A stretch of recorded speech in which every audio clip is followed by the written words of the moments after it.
И, друзья, дорогие подписчики, сегодня 10 октября 2022 года. Срочные новости. Вооруженные силы Российской Федерации нанесли 5 ракетных ударов по Киеву. Огромные столбы дыма стоят, что подтверждают местные жители. Работает ПВО.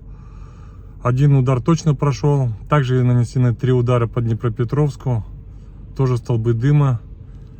И еще самое главное, больше видео в моем телеграм-канале. Подписывайтесь, так как YouTube все блокирует, глушит наш YouTube канал. Всех, кто за Россию. Еще мэр Киева Кличко подтвердил удары по Киеву.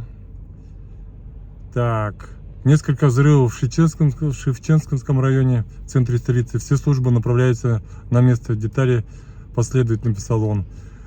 В районе Владимирской улицы, куда пришел один из прилетов, находится здание СБУ. 3 видео у нас на YouTube, на телеграм-канале. Это как бы ответочка, что за Крым или нет, будет понятно по результатам доброго утра понедельника. Что именно из критической инфраструктуры Украины было поражено, мы узнаем.